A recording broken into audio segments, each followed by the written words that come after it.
오소서 성령님, 그분께서는 스스로 이야기하지 않으시고 들으시는 것만 이야기하시며 앞으로 올 일들을 너희에게 알려주실 것이다. 안녕하세요. 성령께서는 우리를 모든 진리 안으로 인도해 주신다고, 진리의 영이시라고 예수님께서 오늘 복음에서 말씀하십니다. 이끌어 주시다, 인도하다 라는 그런 의미로 사용된 오늘 동사는 길이라는 단어와 또 이끌다, 안내하다 라는 동사가 합쳐져서 만들어진 단어입니다. 그러니까 이끌어 준다 라는 뜻은 길을 잘 안내해 준다, 또 내가 올바른 길을 걸어갈 수 있도록, 내가 잘 선택할 수 있도록 도와준다, 그런 의미를 갖고 있다는 것을 볼 수 있죠. 성령께서 진리로 나아가는 길을 안내해 주시는 그 방법이 무엇인가? 예수님께서는 다음과 같이 말씀하십니다. 그분께서는 스스로 이야기하지 않으시고 들으시는 것만 이야기하시며 또 앞으로 올 일들을 너희에게 알려주실 것이다. 하느님 아버지에게서 들으신 것, 바로 하느님의 말씀을 우리 영혼에 이야기해 주시는 방법으로 우리가 그 말씀 안에서 하느님의 뜻과 앞으로 나를 향한 하느님의 계획을 알게 해 주시는 것, 이것이 바로 성령께서 모든 진리로 향하는 길로 우리들을 안내해 주시고 이끌어 주시는 방법입니다. 성령께서는 하느님을 모르는 곳, 하느님을 받아들이지 않는 곳, 하느님이 없는 마음, 악의 유혹을 받고 있는 마음, 모든 것이 하느님과 단절된 삶으로 걸어나가는 그 사고방식, 그 안에 자신의 이야기가 아니라 하느님 아버지에게서 들으신 그 이야기를 그 어떤 것도 가감없이 그대로 전달해 주시고 이야기해 주시는 분이십니다. 성령의 이와 같은 모범을 우리도 잘 기억했으면 좋겠습니다. 많은 경우 우리들은 삶의 경험을 통해서 체험하게 됩니다. 아무리 좋은 뜻과 의지를 갖고 있다고 할지라도 누군가에게서 들은 말을 전달하게 될 때 그것이 온전히 전달되지 않으며 실제로 전달되는 과정에서 자신의 생각과 마음이 그 내용을 왜곡하려는 유혹을 받게 됩니다. 그래서 처음에 가졌던 선한 의지와 선한 마음과는 완전히 다른 열매들을 맺어내게 되고 다른 결과들을 가져다 줍니다. 결국 악에게 이용당하고 악의 하수인이 되어버리게 되고 또 다른 악을 낳는데 봉사하게 되는 것입니다. 너희는 말할 때 예할 것은 예라고 하고 아니요 할 것은 아니요라고만 하여라. 그 이상의 것은 악에서 나오는 것이다. 주님께서 분명히 말씀하셨죠. 나쁜 말을 전하는 것만이 험담이 아닙니다. 사실 자체를 왜곡하고, 그래서 내 말을 들은 사람들이 아파하고 비뚤어진 마음을 갖게 되고 공동체가 분열하게 되고 일치를 이루지 못하게 만드는 그런 열매를 만들어내는 것도 또 다른 험담입니다. 예수님께서 광야에서 유혹받으셨을 때를 기억하십시오. 악은 하느님의 말씀까지도 이용합니다.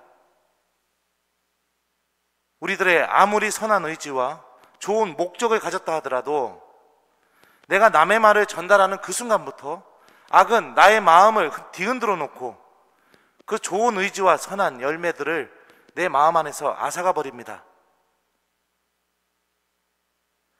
그러니 성령의 모범을 우리들이 기억했으면 좋겠습니다. 하느님의 말씀을 전하십시오. 하느님의 말씀을 내 입에 담고 가슴에 담고 그분의 말씀을 전하십시오. 우리들은 얼마나 나약하고 얼마나 쉽게 유혹받고 얼마나 쉽게 무너지는지 삶의 경험을 통해서 알고 있습니다. 누군가가 걱정이 되신다면 그 사람에게 꼭 필요한 하느님의 말씀을 전하십시오. 그리고 그 사람을 위해 기도하십시오. 이것이 성령 안에서 살아가는 신앙인들의 모습입니다. 오늘 제1독서 말씀 들어보죠. 하느님은 오히려 모든 이에게 생명과 숨과 모든 것을 주시는 분이십니다. 그분께서는 또 한 사람에게 온 인류를 만드시어 온 땅 위에 살게 하시고 일정한 절기와 거주지의 경계를 정하셨습니다. 이는 사람들이 하느님을 찾게 하려는 것입니다. 더듬거리다가 그분을 찾아낼 수도 있습니다. 사실 그분께서는 우리 각자에게 멀리 떨어져 계시지 않습니다. 하느님을 알지 못하는 아테네 사람들, 하느님과 아무 상관없이 살아가고 있는 그들의 삶의 방식 안에, 또 하느님에 대해 아무 관심이 없는 그 마음 안에 바오로 사도가 전한 것이 무엇입니까? 무엇을 전했습니까?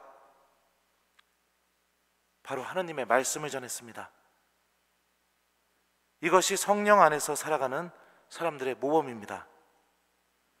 죽은 이들의 부활에 관하여 듣고서 어떤 이들은 비웃고 또 어떤 이들은 그 점에 관해서는 다음에 다시 듣겠소 하고 말하였다라는 말씀처럼 하느님의 말씀을 전하는 과정 안에서 아무런 소득을 얻어내지 못할 수도 있습니다. 바오로 사도도 그랬습니다. 하느님의 말씀을 전하는 것이 아무 의미 없어 보이는 것일 수도, 그렇게 느껴질 수도 있습니다. 오히려 내 자신이 그분의 말씀을 전하는 것이 무능해 보이고 또 아무런 소득이 없는 것처럼 느껴지는 그런 결과를 느낄 수도 있습니다. 하지만 우리는 신앙인입니다. 하느님을 믿고 있는 사람들이죠. 주님의 말씀을 선택하게 될 때 성령께서 그 사람 안에서, 그 말씀이 들려진 그 사람 안에서 오묘하게 활동하시면서 결국에 그 사람을 악에서 하느님께로 인도하실 거라는 것을 믿고 있는 사람들이죠. 이게 바로 우리가 선택해야 될 자세입니다. 성령 안에서 살아가는 사람들의 모습이며 바오로 사도가 보여준 모범입니다.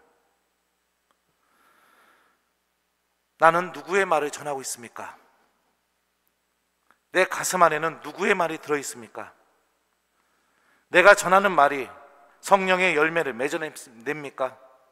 성령의 열매는 기쁨, 온유,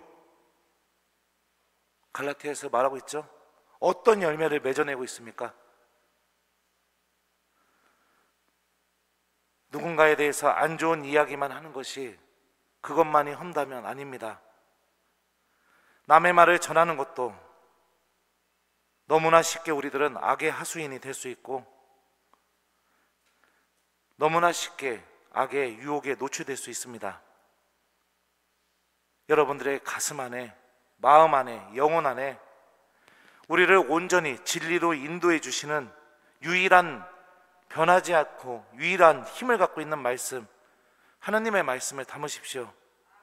그리고 그 말씀을 전하는 성령의 사도로서 살아가는 신앙인이 되길 바랍니다. 오늘 하루는 하나님의 말씀을 가슴에 담고 하나님이 없어 보이는 바로 그곳에 여러분들이 바오로 사도처럼 하나님의 말씀을 전해주시는 성령의 사도로서 살아가는 하루가 되었으면 좋겠습니다.